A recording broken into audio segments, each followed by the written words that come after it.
की शान देखिए आप दूसरे खलीफा हैं। आप लोग यहाँ देखिए, सुनिए गौर से। हजन जी ने हमारी कहा है कि हजरत उमर का वाक़या तो एक सुन लीजिए, आप ईमान ताज़ा हो गए। हजरत उमर रज़ी अल्लाह ताला अन्हु हुजूर सल्लल्लाहु ताला अलैहि वसल्लम के दूसरे खलीफा हैं और आपकी हुकूमत 22 लाख मुरब्बा बील में थी। कितने में आप जोड़ो तो लाखों करोड़ों बल्कि किलोमीटर हो जाता है, करोड़ों किलोमीटर पर हुकूमत करते थे आप। अमीरुल मोमिनीन थे, खलीफा थे, बादशाह इस्लाम थे। हजरत उमर खलीफा थे। आपकी ये शान थी कि जब पूरी कायनात सो जाया करती थी, हजरत उमर रात में निकला करते थे। रात में निकलते थे और जैसी ये बस्तियां नहीं होती, ऐसी उस जमाने में भी बस्तियां थी अरब के हिसाब से, तो रात में निकला करते थे और ये देखते थे कोई शख्स परेशान तो नहीं है, किसी के घर में कोई भूखा तो नहीं है, किसी के घर में कोई खाने की चीज की जरूरत तो नहीं है। एक मर्तबा आप रात में निकले, क्या देखा कि एक औरत अपने छोटे छोटे बच्चों को दिलासा दे रही है कि बेटा सो जाओ, खाना बन रहा है, और दर हकीकत खाना नहीं बन रहा था। उसने देगची जो होती है ना, जिसको हंडिया बोलते हैं, देगची आग पर रख दी थी आग के चूल्हे में और उसमें गर्म पानी और पत्थर डाल दिए थे। बच्चों को ये लगे कि खाना बन रहा, उसके पास कुछ खाने को नहीं था, बहुत परेशान थी, बहुत गरीब और नादिर औरत थी, कमजोर थी, बिल्कुल पैसे नहीं थे, गुर्बत की जिंदगी गुजार रही थी। उसने इस वजह से वो हांडिया या हांडी या देगची चढ़ा दी कि बच्चे इसी को देख देख कर सो जाएंगे। खोलता रहा पानी, बच्चे माँ से कहते रहे माँ खाना दो, कहा बेटा बन रहा है, अभी तैयार हो जाने दो, अभी देंगे तुम्हें। ये कह के रात का आधा पहर गुजर गया और बच्चे सो गए, कुछ जग रहे थे, कुछ बार बार कह रहे हैं कि जो है माँ खाना दो, और माँ दिलासा देके उनको सुलाने की कोशिश करी, बेटा बन रहा है, बन तो जाने दो। हजरत उमर फारूक आजम उसी घर के सामने खड़े हुए और ये आप पूरा वाकया सुन रहे हैं। वो अपने बच्चों को समझा रही है औरत की, बेटा बन जाने दो। काफी देर तक आप खड़े रहे, काफी वक्त गुजारा।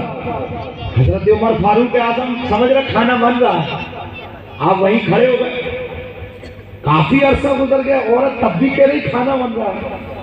हजरत उमर फारूक आजम अक्ल व दानिश रखते थे, खलीफतुल मोमिनीन थे, मुस्लिमीन थे, और हुजूर सल्लल्लाहु ताला अलैहि वसल्लम के शहीद खलीफा थे और अल्लाह के वली थे। वो इस बात को जान रहे थे, लेकिन फिर भी इत्माम हुज्जत के तौर पर आप खड़े रहे। जब समझ गए कि औरत अपने बच्चों को झूठ बोल रही है, दिलासा दे रही है, खाने को कुछ नहीं, हजरत उमर फारूक आजम अपने घर गए। घर जाने के बाद आपका जो बैतुल माल था, बैतुल माल हुआ करता था जहाँ राशन वगैरह रखा रहता था, खाने का सामान, गेहूं वगैरह या जो भी उस टाइम में जौ वगैरह जो भी सामान चलता था खाने के लिए, खजूर वगैरह सब रखे रहते थे। आपने उस जमाने में बोरा या जो भी रहा हो वो अपने कंधे पर उठाया, एक अनाज का बोरा। हजरत उमर फारूक आजम जो बादशाह इस्लाम, देखिए अपने कंधे पर उठाया और उठाकर खादिम कहने लगा कि हुजूर मैं आपके साथ चल रहा हूँ।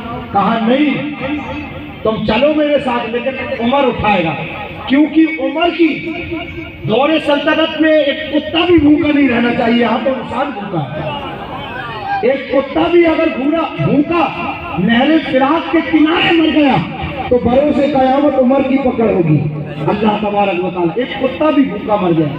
हजरत उमर ने वो बोरा उठाया अपने कंधे पे और उसके दरवाजे पे दस्तक दी। दस्तक जिस वक्त दी, औरत ने सोचा इतनी रात में कौन आ गया, इतनी रात में कौन आ गया। दरवाजा खोला, वो जानती नहीं थी उमर फारूक आजम को। बहुत से लोग, खवातीन तो वैसे ही सामने नहीं आती थी, उमर फारूक आजम का रूह जलाल जबरदस्त रहता था, पर्दे में रहा करती थी। वो जानती नहीं थी उमर फारूक आजम की यही है, और आप बिल्कुल सादा लिबास पहनते थे, कोई जान नहीं सकता था नए आदमी की ये खलीफतुल मुस्लिमीन हजरत उमर फारूक आजम। दरवाजे में दस्तक दी, दरवाजा खोला गया। कहा कौन? कहा ये अनाज मैं आपके लिए लेकर आया हूँ। कहा इससे आप खाना बनाइए, देखिए आप बच्चों को झूठ बोल रही, झूठी दिलासा खाना नहीं है आपके पास, परेशान है आप, इसको अनाज को रख लीजिए। कहा मुझे नहीं लेना। कहा ले लीजिए आप। तो जबरदस्ती हजरत उमर फारूक आजम ने रखवाया। कहा खाना बनाइए और बच्चों को खिलाइए। जब हजरत उमर फारूक आजम दरवाजे से बाहर निकल रहे तो उस औरत ने पूछा, कहा ये कौन है? और किसी को मेरी फिक्र नहीं है, मैं भूखी रहती थी, कोई आज तक पूछने नहीं आया, पड़ोसी तक पूछने नहीं आया, रिश्तेदारों ने भी साथ छोड़ दिया, अजीज व अकारिब ने भी साथ छोड़ दिया, बुरे वक्त में कोई साथ देने के लिए तैयार नहीं। ये शख्स कौन है इतनी बुजुर्ग चेहरे वाला, और ये रात में, और ये भी थोड़ा बहुत नहीं, पूरा बोरा अनाज का देकर चला गया, कौन है ये शख्स? खादिम ने कहा ये खलीफतुल मोमिनीन उमर फारूक आजम। हाँ ये कहिए सुभान अल्लाह। कहा फारूक आजम है? वो तो हक्का वक्का रह गई, ताज्जुब में पड़ गई। कहा ये फारूक आजम थे। उसने कहा कि सुभान अल्लाह, अगर ऐसे खलीफा होंगे तो हम लोग कैसे भूखे रहते। तो ये शान है उमर फारूक आजम की। वाकयात तो बहुत से हैं उमर फारूक आजम की, लेकिन एक मैसेज देना था। क्या हमारे पड़ोस में भी अगर कोई भूखा रहता तो हम उसकी खबरगिरी नहीं करते, उसके बारे में पता नहीं करते? रसूलुल्लाह ने फरमाया कि अपने खाना खाने से पहले अपने पड़ोसी से पूछो उसने खाना खाया कि नहीं। और ये भी फरमाया गया, ये नहीं फरमाया गया कि मुसलमान पड़ोसी, मतलब फरमाया गया पड़ोसी जो भी हो, जिस भी मज़ाक का हो, उसकी खबरगिरी करना चाहिए। अगर जरूरतमंद है तो उसको खाना देना चाहिए, उससे पूछना चाहिए। आज पड़ोसी तो बहुत दूर का मामला हो गया। अगर सगा भाई भी हमारा भूखा मर रहा है तो कोई मदद करने के लिए तैयार नहीं। ऐसे हालात है, हमें होश के नाखून लेने की जरूरत है, हमें दूसरों की मदद करने की जरूरत है। कम से कम इब्तिदा हमें अपने घर से करना चाहिए। अगर हम 4 भाई हैं और हम में अगर कोई एक हमारा भाई कमजोर है, एक जो है गरीब है, मजबूर है, पैसे की तंगी है, औलादे जो है कमजोर है उसकी, और खाना खाना उसके लिए दुश्वार होता है, कमाना उसके लिए दुश्वार होता है, उसको घर चलाने में दुश्वारी पेश आती, तो ये हम भाइयों की जिम्मेदारी है कि हम तीनों भाई मिलकर उस भाई की मदद करें, उसको उठाएं अपनी हैसियत के मुताबिक। मैं ये नहीं कहता कि अपना पेट काट कर दो, लेकिन आपको अल्लाह ने नवाजा है तो आप मदद करें। ये इब्तिदा आप घर से करोगे फिर तो पड़ोसी का मामला है। लेकिन आज हमारे हालात बहुत नासाजगार है। अल्लाह तबारक व तआला हम सबको हिदायत अता फरमाए। कोई किसी का पुरसाने हाल नहीं है, कोई किसी की मदद करने के लिए तैयार नहीं है। आज ऐसे हालत हो गए। अज़ीज़ान मिल्लत इस्लामिया तो हजरत ख्वाजा गरीब नवाज बचपन में जब आप पैदा हुए, और एक खास बात फिर इल्म की बात बोलता हूँ, हजरत ख्वाजा गरीब नवाज की जो वालिदा थी बड़ी वलियत थी, नेक सिफत थी। एक बात और बनाना चाहता हूँ, आप नजीबुत तरफ़ैन सैयद थे। नजीबुत तरफ़ैन का मतलब ये होता है कि दोनों तरफ से सैयद, माँ भी सैयद, बाप भी सैयद। आपकी माँ का नसब सीधा इमाम हुसैन तक पहुँचता था और आपके वालिद का नसब सीधा इमाम हसन तक पहुँचता था। पहले के दौर में दाइयाँ चलती थी, दूध पिलाने के लिए चलती थी ना। औरतें दूध बहुत कम, जो अच्छे घर की होती थी वो दूध नहीं पिलाती थी, दाइयाँ आती थी दूध से, उनको कुछ पैसे दे दिए जाते थे, वो दूध पिलाती थी। हुजूर को, हमारे हुजूर को हज़रत हलीमा सादिया ने दूध पिलाया। रज़ाई माँ थी आपकी, दूध वाली माँ थी वो। इसी तरीके से हज़रत ख्वाजा गरीब नवाज की शान देखिए, इंसाफ देखिए। ये बात आई बचपन की तो मेरे जहन में ये बात आ गई। आपकी वालिदा जब आपको दूध पिलाती थी तो कुछ औरतें जो आपके मोहल्ले में थी उनका दूध नहीं होता था, बहुत सी औरतों का दूध नहीं होता, तो बच्चे को वो आजकल के दौर में तो पैकेट वगैरह का ये वाला जो पाउडर वाला दूध आता है वो पिला देती है, या बहुत सी जो औरतें बहन वगैरह हमशीरा रहती हैं वो पिला देती है जिनके बच्चे रहते हैं। तो उस जमाने में जिन औरतों का दूध नहीं होया करता था वो हजरत ख्वाजा गरीब नवाज की वालिदा के पास आया करती थी। और देखिए ख्वाजा गरीब नवाज की सारे सखावत बचपन ही से, वाकई गरीब नवाज थे आप, वाकई गरीब नवाज, बचपन से गरीब नवाज थे। जब आपको, क्योंकि खुदादार अल्लाह के वली थे आप, जब आपको ये इल्म हो जाता था बचपन ही से कि कोई आया कि मेरे बच्चे को दूध पिला दीजिए, आपकी माँ से कहते थे, तो आप दूसरी तरफ का हिस्से का दूध छोड़ देते थे, एक तरफ से दूध पीते थे। मकसद क्या था गरीब नवाज का कि ये हिस्सा फला के लिए, ये मेरा हिस्सा नहीं है। ये शान है गरीब नवाज की। और बचपन ही से सबसे पहले आपने जो इल्म हासिल किया किसके पास किया? मैंने पहले भी बताया, अपने वालिद बुजुर्गवार के पास। आपके बुजुर्ग वालिद जो थे ना, बहुत पाए के आलिम थे। बहुत सी किताबें आपने, कुरान बिस्मिल्लाह खानी भी आपने कराई। बेटा बच्चों सुनो, तुम लोग सुनी रहे, तुम लोगों के मतलब की बात। ख्वाजा गरीब नवाज जब छोटे थे तो उनको उनके वालिद ने पढ़ाया, उनके पापा ने। पापा तो समझते हो ना, अब्बू ने, उनके अब्बू ने पढ़ाया। बचपन ही से बिस्मिल्लाह खानी उन्हीं ने कराई, अलिफ बे उन्हीं ने पढ़ाया। कायदा बगदादी जो उस जमाने का हुआ करता होगा, जिसकी जमाने में, वो भी हजरत ख्वाजा गरीब नवाज को आपके वालिद ने पढ़ाया। कुरान शरीफ भी आपके वालिद ने पढ़ा। हाँ, तो ये है कि बहुत जबरदस्त आलिम दीन थे। तो इब्तिदाई क्लास की बहुत सी जो है किताबें जो है आपके वालिद ने आपको पढ़ाई। और देखिए ख्वाजा गरीब नवाज का आज हमारा क्या हाल है। बच्चों, तुम्हारे माँ बाप जब कहते हैं डंडा उठाते जब तुम मदरसे जाते, नहीं तो कहाँ जाते। लेकिन ख्वाजा गरीब नवाज के हम मानने वाले हैं, उनके चाहने वाले हैं। उनको देखो, उनका बचपना तुम्हारी उम्र के थे। उनको कोई कहता नहीं था कि तुम मदरसे चले जाओ। खुद ब खुद ख्वाजा गरीब नवाज अपनी किताबें अपने सीने से दबाते थे, वो मदरसे पहुंच जाते थे। तुम भी ऐसा ही करोगे ना? बोलो। खुद ब खुद पहुंच जाते थे।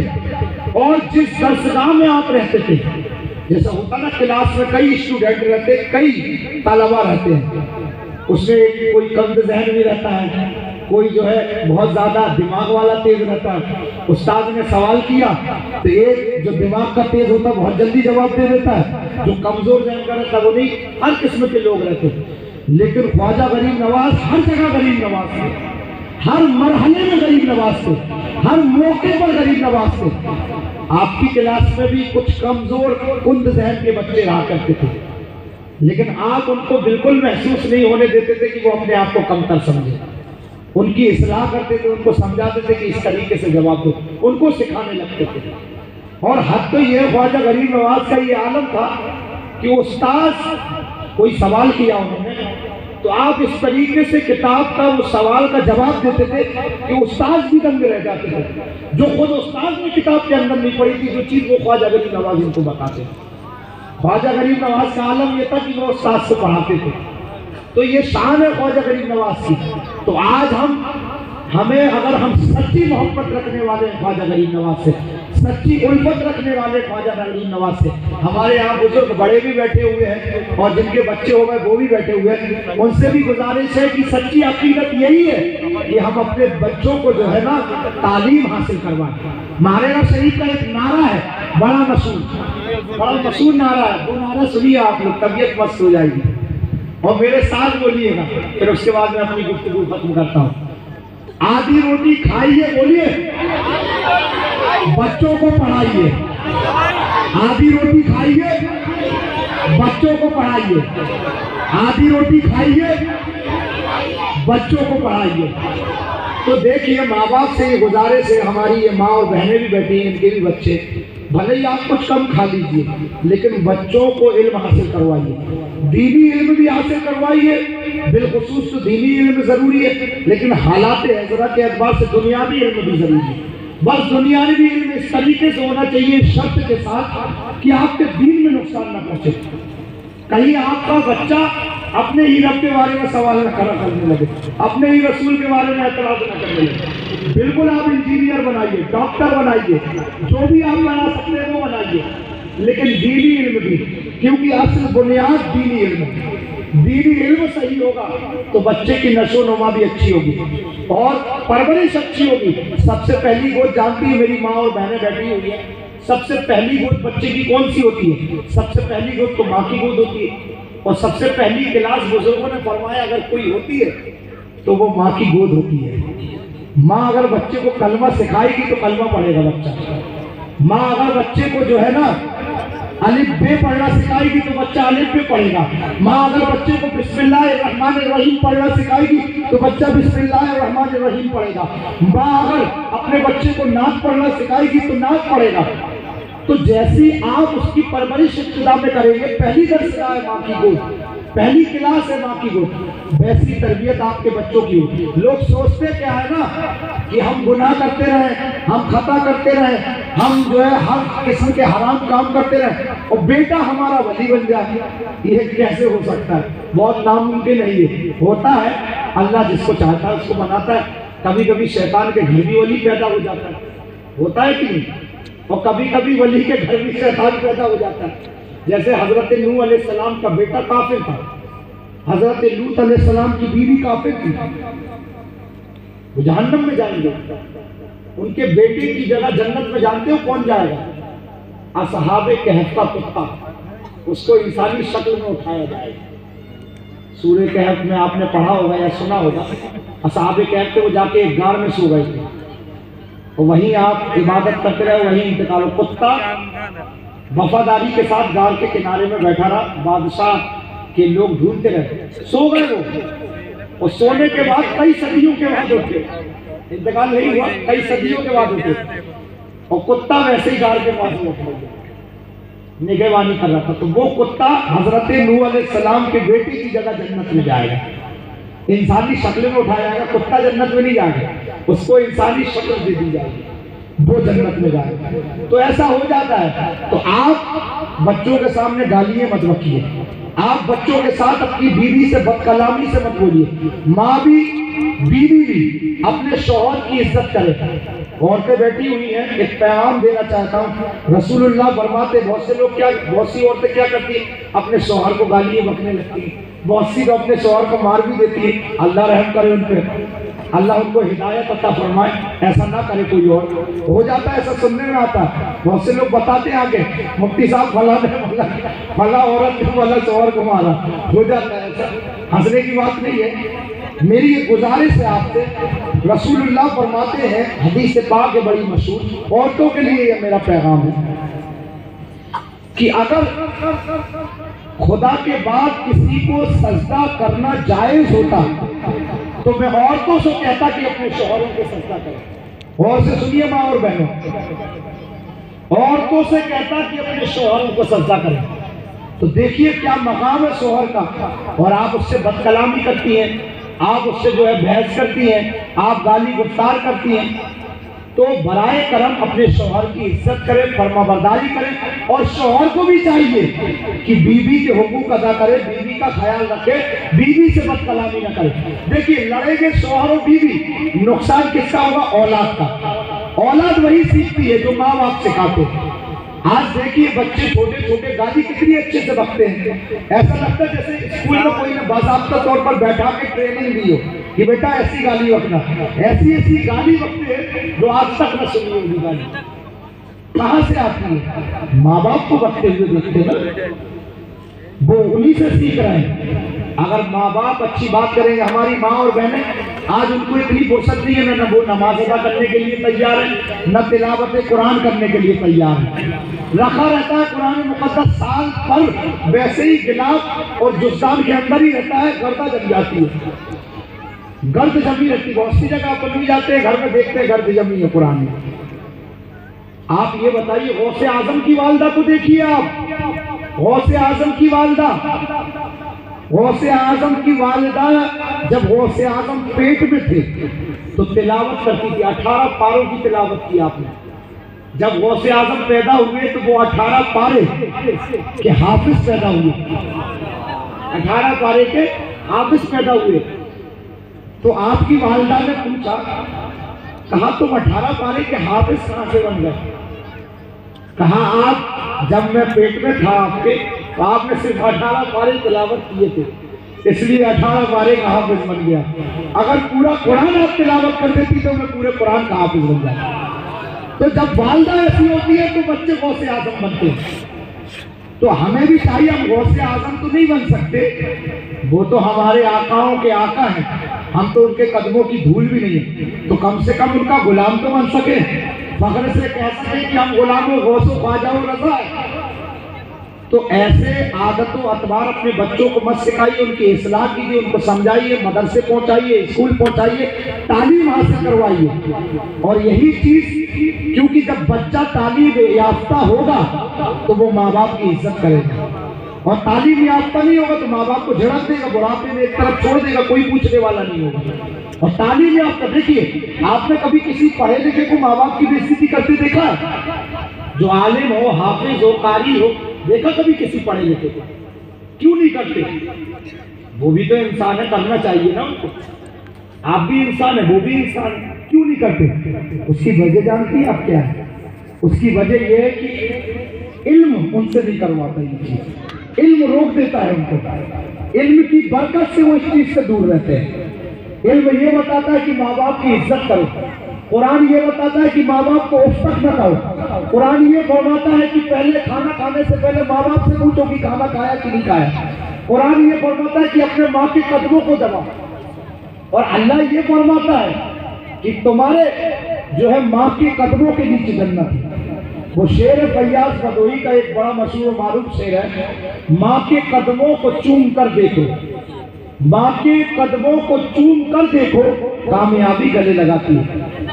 जिन जिन बुजुर्गों ने, जिनका हम जिक्र करने के लिए बैठे, चाहे वो ख्वाजा गरीब नवाज हो, चाहे वो गौसे आजम हो, चाहे वो ख्वाजा उस्मान हारूनी हो, चाहे वो जुनैद बगदादी हो, चाहे वो मारूफ करसी हो, चाहे वो सिर्री सख्ती हो, इमाम बाकिर हो, इमाम जाफर हो, इमाम ज़ैनुल आबिदीन हो, इमाम हुसैन हो, इमाम हसन हो, हजरत मौला अली हो, चाहे हजरत जो है उस्मान गनी हो, हजरत उमर फारूक आजम हो, हजरत अबू बकर सिद्दीक हो, चाहे हमारे प्यारे मुस्तफा सल्लल्लाहु अलैहि, इन सब ने माँ की ताज़ीम की और उम्मत को दर्श दिया।